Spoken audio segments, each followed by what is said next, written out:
में मुश्किलात पड़ी, कभी हमें हमारी अपनी पुलिस ना सुने। पंजाब में हमारी हुकूमत है, पुलिस बेबस हुई है, हमारे साथ ताउन ना करे, कभी सुना है? मैंने जब अपनी एफआईआर कटवाने की कोशिश की, मुझे तो पता था वो 3 कौन है, मुझे तो पहले पता था। पंजाब में हमारी हुकूमत होते हुए मुल्क का एक्स प्राइम मिनिस्टर, सबसे बड़ी पार्टी का सरबरा, मैं अपनी एफआईआर नहीं कटवा सका। पुलिस वाला कहता जी मुझे हटा के किसी और को बिठा दे, मैं नहीं साइन कर सकता। इतना खौफ है, इतना ताकतवर का खौफ है यहां। मेरे पाकिस्तानियों, ये मेरी सुनने बात, जिसकी वजह से आज मैं आपके पास पहुंचा हूं, और आसान नहीं था फिर भी इस टांग के साथ पहुंचना। लेकिन मैं आपको एक बात बताना चाहता हूं, देखिए, जब तक इस मुल्क के अंदर ताकतवर कानून के नीचे नहीं आएगा, जब तक इदारे जो आईन ने उनको लिमिट्स दी हुई हैं, दायरा दिया हुआ है, उस दायरे के अंदर रह के काम नहीं करेंगे, जब तक इदारे अपनी जिम्मेदारियां नहीं पूरी करेंगे, और मैं सब इदारों की बात कर रहा हूं, मैं अपनी अदलिया की बात कर रहा हूं, मैं अपनी मिलिट्री एस्टेब्लिशमेंट की बात कर रहा हूं, जो आपकी ये आज तनकीद नहीं कर रहा वो मुल्क का दुश्मन है। मेरा पाकिस्तान है और मेरी फौज है। मैं चाहता हूं कि मेरे मुल्क की एक मजबूत डिफेंस हो। मैं गुलामी, बार बार कहता हूं कि गुलामी से बेहतर मौत है, और अगर आपकी फौज मजबूत नहीं होगी, आपकी अगर फौज मजबूत नहीं होगी, तो मुसलमान दुनिया में देख लें क्या हालात है मुसलमान मुल्कों के आज। हमें तो फख्र है कि सारे मुसलमान मुल्कों में हमारी सबसे ताकतवर फौज है। तो जब मैं तनकीद करता हूं अपने इदारों की, अपनी अदलिया की, मैं वो पाकिस्तानी हूं जिसका जीना मरना पाकिस्तान में है। मैंने वो नहीं हूं जो अपने कारोबार और हुकूमत का सीजन लगाने के लिए पाकिस्तान आ जाते हैं, या पैसा पूसा लूट के फिर बाहर भाग जाते हैं। सारा टब्बर बाहर बैठा हुआ है, अरबों अरबों रुपए की प्रॉपर्टीज में बैठा हुआ है। जब इनको मुश्किलें पड़ियां बाहर भाग जाते हैं। यह गैर मुल्की कब्जा ग्रुप है, यह सियासतदान नहीं है। मेरा जीना मरना इस मुल्क में है। मैं वो पाकिस्तानी हूं जो 20 साल बाहर रहा, क्रिकेट खेलने की वजह से बाहर अपना वक्त गुजारा। मेरा एक दफा कभी नहीं सोचा कि मेरा कोई घर है पाकिस्तान के अलावा। कभी मैंने तस्वीर नहीं किया था कि मैं कोई और पासपोर्ट ले लूं, क्योंकि मुझे हमेशा पता था कि यह मुल्क है जिधर मैं खुददारी से पढ़ सकता हूं, और मैं ये चाहता हूं कि यह मुल्क हकीकी तौर पे आजाद हो, ताकि अपने ये मुकाम पे पहुंचे। मैं अपने आखिरी खून के तप्पे कतरे तक इस मुल्क के लिए लड़ूंगा। इंशाअल्लाह जब मुस्तकबिल में इंशाअल्लाह इस मुल्क की तारीख इस चीज की गवाही देगी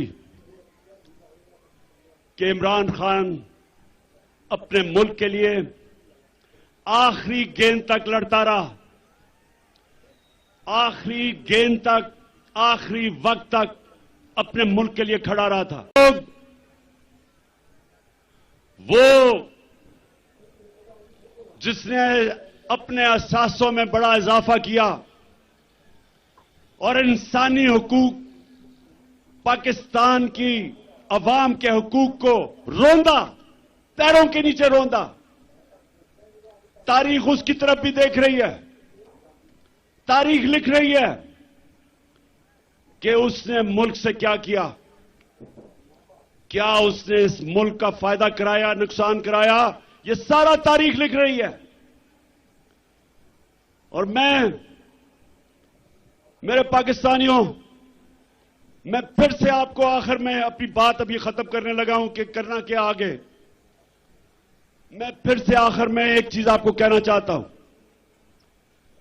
कि गुलाम कौम का कोई मुस्तकबिल नहीं है और आजादी कोई प्लेट में रख के नहीं देता।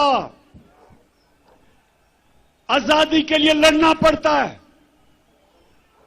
जंजीरें गिर नहीं जाती, तोड़नी पड़ती हैं।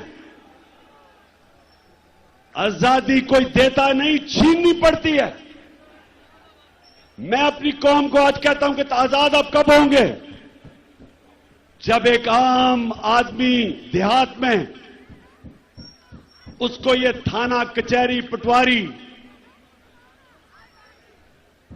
इस मुसीबतों से वो निकले।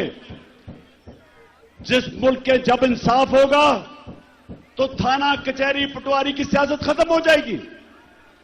जब इंसाफ होगा तो कब्जा ग्रुप खत्म हो जाएंगे। क्यों नहीं यूरोप में कब्जा ग्रुप? क्यों नहीं बर्तानिया में कब्जा ग्रुप? क्यों नहीं अमेरिका में? क्योंकि वहां कानून है। कानून कमजोर की हिफाजत करता है। यहां कमजोर को तो छोड़ो, मुल्क का जो वजीर आजम रह चुका वो एफआईआर नहीं कटवा सका, तो बेचारे आम आदमी की क्या हैसियत है जो आजम स्वाति से हुआ है? मुल्क का सेनेटर, 74 साल का आदमी, और क्या उसका जुर्म था कि जी उसने एक ट्वीट कर दी। पता नहीं कौन इस मुल्क का फिरौन था कि जुर्रत हुई कि जी ट्वीट कर दी, उसको नंगा करके तशद्दुद किया। किसी मुहज़्ज़ब माशरे में मेरे पाकिस्तानियों ये नहीं होता, क्योंकि हुकूक होते हैं, इंसाफ होता है। हजरत उमर के दौर में एक शहजादा मुसलमान होता है, खाना काबा का तवाफ हो रहा होता है, एक गुलाम का पैर शहजादे के कपड़े पे आ जाता है। शहजादा जोर से मारता है उस गुलाम को कि तुम्हारी जुर्रत। वो गुलाम चला जाता है हजरत उमर के पास। हजरत उमर उस शहजादे को बुलाते हैं, कहते तुमने इसको मारा था? शहजादा कहता हां जी। हजरत उमर गुलाम को कहते हैं वापस इसको लगाओ एक मुंह पे, क्योंकि सबकी इज्जत एक बराबर है। गुलाम और शहजादे की एक इज्जत है। आज मगरिब में जाएं, बर्तानिया में जाएं, आपको पता चलेगा कि जो मदीना के रियासत के असूलों के ऊपर दुनिया की अजीम रियासत खड़ी की थी मेरे नबी सल्लल्लाहु अलैहि वसल्लम ने, उन असूलों के ऊपर आज मगरिब में लोग चल रहे हैं। उधर है इंसाफ, और इंसाफ की वजह से खुशहाली है, और इंसाफ की वजह से आजाद हैं लोग। हर आदमी को पता है कि मेरे पर कोई जुल्म नहीं कर सकता। आप सिंध चले जाएं, जो सिंध के अंदर बेचारे गरीबों पे, हारियों पे, कमजोरों पे जो जुल्म है, मैंने दुनिया में नहीं कहीं देखा। ये जो जरदारी माफिया, झूठे केसेस, गुंडे, मार पड़वाओ, जमीनों पे कब्जे करो, बेचारे लोग बेबस हैं। और हमारे मुल्क में हर तबका जब कमजोर ताकतवर के सामने खड़ा होता है बेबस है। इसलिए मेरी हकीकी आजादी की तहरीक चलती जाएगी। जब तक हम अपने लोगों को आजाद नहीं करते, ये चलती जाएगी। और अब मैं आता हूं कि आज जो मैंने आप सबको बुलाया, हम ये चाह रहे थे, एक तो हमारी आजादी, हकीकी आजादी की तहरीक चलती रहेगी। आज मैंने आप सबको यहां बुलाया था, ये जो मार्च हम करके आ रहे थे, हमने इस इंपोर्टेड हुकूमत को कहना था कि इलेक्शन करवाओ। एक पुरअमन एहतजाज आइन और कानून में रहते हुए हमने इनसे इलेक्शन मांगने थे, क्योंकि सारी कौम चाहती है इलेक्शन। गैलप की सर्वे आई है कि 75% पाकिस्तानी इलेक्शन चाहते हैं। और जिस तरह हमारी मायशत तेजी से गिर रही है, सिवाय इलेक्शन करवा के एक स्टेबल गवर्नमेंट आए, जब तक सियासी इस्तेकाम नहीं आएगा तो माशी इस्तेकाम तो आने ही नहीं लगा। तो इसलिए हम यहां आए थे कि इस हुकूमत पर प्रेशर डालें और इदारों पर प्रेशर डालें कि वो अपना रोल अदा करें कि इस वक्त जिधर पाकिस्तान खड़ा है, इलेक्शन के अलावा तो कोई रास्ता ही नहीं है। और इनको भी पता है, ये जो चोरों का टोला ऊपर बैठा है, इनको पता है कि इलेक्शन के अलावा ये अब मुल्क मजीद दलदल में फंसता जा रहा है। लेकिन मसला कुछ और है। वो जो लंदन में बैठा हुआ, जो वहां से बैठ के फैसले करता है, एक मुजरिम, वो डरा हुआ है। वो डरा हुआ इसलिए कि उसे पता है जब इलेक्शन होगा तो उन्होंने पिट जाना है, तो वो इलेक्शन से भागा हुआ है। और उसको कोई फर्क नहीं पड़ता कि अगर पाकिस्तान का दिवालिया निकल जाए, क्योंकि उसके अरबों डॉलर बाहर पड़े हैं। ना ही आसिफ जरदारी को फर्क पड़ता है, इसके अरबों डॉलर बाहर पड़े हुए हैं, तो उनको तो कोई फर्क नहीं पड़ता। यहां मसला आएगा, ये बाहर भाग जाएंगे। मसला मेरी कौम का है। इस वक्त हमारी कौम दलदल में फंस रही है। मैंने आपको अदाद और शुमार दे दिए।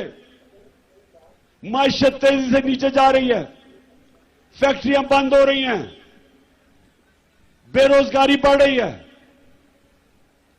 50 साल में सबसे ज्यादा महंगाई है, किसान पिटा हुआ है, डीजल की कीमत, बिजली की कीमत, खादों की कीमत, वो किसान गुजारा ही नहीं कर सकता, उसकी पैदावार गिर रही है, कर्जे बढ़ते जा रहे हैं, रेमिटेंसेस गिर रही हैं, बाहर से जो पाकिस्तानी पैसे भेजते हैं वो कम हो रहे हैं, एक्सपोर्ट्स गिर रही हैं। और जब इंडस्ट्री बंद हो रही है तो सवाल यह है कि इनके पास रोड मैप क्या है? कोई रोड मैप नहीं है। मैं आज यहां इसलिए इनके ऊपर प्रेशर डालने आया था, इनको यह बताने के लिए कि आपके पास कोई रास्ता नहीं है सिवाय इलेक्शंस का। और मैं ये सारे पाकिस्तान के जो फैसला, बड़े बड़े ताकतवर फैसला करने वाले इदारे हैं, उनको भी बता रहा हूं कि ये तो मुल्क डूब रहा है। ये मुल्क अगर डिफॉल्ट की तरफ चला गया तो हमारे पास तो वो हालात हो जाएंगे कि जब आपकी इकोनॉमिक सिक्योरिटी गिरती है तो मुल्क की नेशनल सिक्योरिटी नीचे चली जाती है। इकोनॉमिक सिक्योरिटी जब सोवियत यूनियन की गिरी तो मुल्क टूट गया, सोवियत यूनियन टूट गया। तो हम तो आज उधर जा रहे हैं। तो मैं ये अपनी इलेक्शन या पॉलिटिक्स के लिए नहीं आया। इलेक्शन तो इंशाल्लाह जब 9 महीने के बाद भी होंगे, जीतना तो हमने है। ये तो आप कभी जीत ही नहीं सकते। जीतना तो हमने है, लेकिन मुल्क की जरूरत आज इलेक्शन करवाना है, इसको बचाने के लिए। मैं आज फैसला किया था कि मैं अपनी कौम को क्या कहूंगा? क्या हम सीधा इस्लामाबाद निकल जाएं? इस्लामाबाद कभी भी जो अवाम का समुंदर है, लोग तो अभी भी सड़कों के ऊपर फंसे हुए हैं। एक हमने फैसला करना है इस्लामाबाद जाना, तो मैं आपको यकीन दिलाता हूं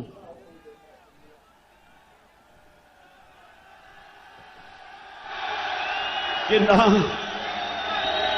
ये बर्दाश्त कर सकते हैं। जितनी भी पुलिस आप जमा कर लें, जब लाखों लोग इस्लामाबाद में जाएंगे, कोई नहीं रोक सकता उनको। लेकिन मेरे पाकिस्तानियों, मेरी जितनी भी 26 साल की सियासत है, वो मैंने आइन और कानून के बीच में की है। मेरे लिए इन 7 महीने में बड़ा आसान था कि हम वो श्रीलंका वाला हालात पैदा कर देते। हमने 65 जलसे किए, कभी पाकिस्तान के जलसे में इतने लोग नहीं आए, लेकिन पब्लिक आती थी और पुरअमन तरीके से ये बताते हुए कि हम इन चोरों को कबूल नहीं करेंगे, फिर पुरअमन तरीके से वापस चली जाती थी। मेरी पूरी कोशिश रही कि मैं किसी किस्म का इंतशार अपने मुल्क में ना पैदा करूं, क्योंकि वैसे ही माशी हालात बुरे हैं। अगर यहां तोड़ फोड़ शुरू हो गई, सबके हाथ से गेम निकल जाएगी। 25 मई को जब इन्होंने हमारे ऊपर तशद्दुद किया और जब 26 की सुबह मैं इस्लामाबाद पहुंचा, तो मुझे पता था कि अगले दिन इंतशार होगा। मैंने सिर्फ इसलिए अपनी मार्च कैंसिल की कि मुझे पता था कि अगर हम इस्लामाबाद धरने देने का फैसला कर लें तो अगले दिन तबाही होनी थी, खून होना था। इसलिए मैंने वो मार्च कैंसिल की। आज मैं इसलिए फैसला कर रहा हूं कि वहां नहीं जाना, क्योंकि मुझे पता है तबाही मचेगी, नुकसान मेरे मुल्क को होगा। लेकिन जो मैंने फैसला किया अब ये कि हमने अब इस निजाम का हिस्सा नहीं रहना। मैं अपनी सारी चीफ मिनिस्टर्स, अपनी पार्लियामेंट्री पार्टी से अब मिलूंगा और हमने फैसला किया है कि हम सारी असेंबलियों से निकलने लगे हैं।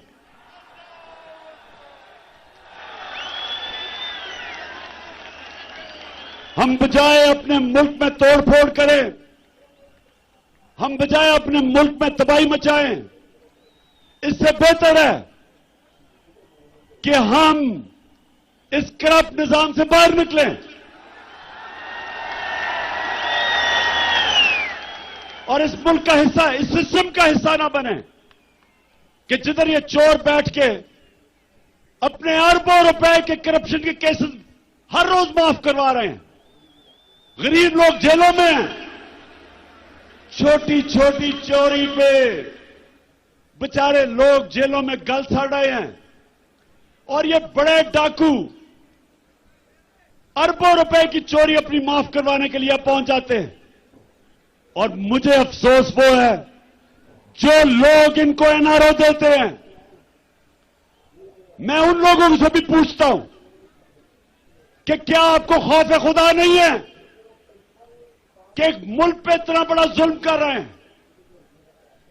क्या आपको खौफ नहीं है कि आपने एक दिन अपने मालिक को जवाब देना है? आप कैसे रातों को सोते हैं कि एक एक बड़ा डाकू, उसके केस माफ हो रहे हैं अरबों रुपए के? आप कैसे रातों को सोते हैं कि बेरोजगारी और महंगाई में गरीब आदमी चोरी करता है और वो जेल में गल सड़ रहा है?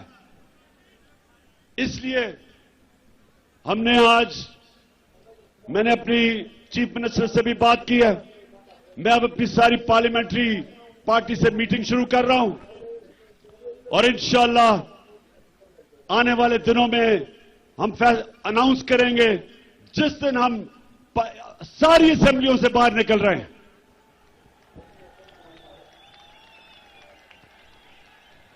आखिर में मैं आप सबका शुक्रिया अदा करता हूं, जिस तादाद में आप यहां आए, जितनी मुश्किलों से आप आए, मैं आपका शुक्रिया अदा करता हूं। आपने मेरी हौसला अफजाई की, आपका शुक्रिया अदा करता हूं। और मैं आखिर में कभी ना भूलना, एक आपने आखिर में एक ओथ लेनी है, हल्फ लेना है, लेकिन ये भूलना ना कि आप एक अजीम कौम है, आपका एक अजीम मुकद्दर है। और इंशाअल्लाह ये मैं जद्दोजहद इसलिए कर रहा हूं कि मेरा ईमान है कि अल्लाह एक दिन हमारे मुल्क पे करम करेगा, और वो तब करेगा जब ये कौम फैसला करेगी। जो कुरान में लिखा हुआ है कि मैं कभी किसी कौम की हालत नहीं बदलता जब तक वो कौम खुद अपनी हालत बदलने की कोशिश ना करे। और इंशाअल्लाह वो मेरी कौम तैयार है अपनी हालत बदलने के लिए। अब ये हल्फ ले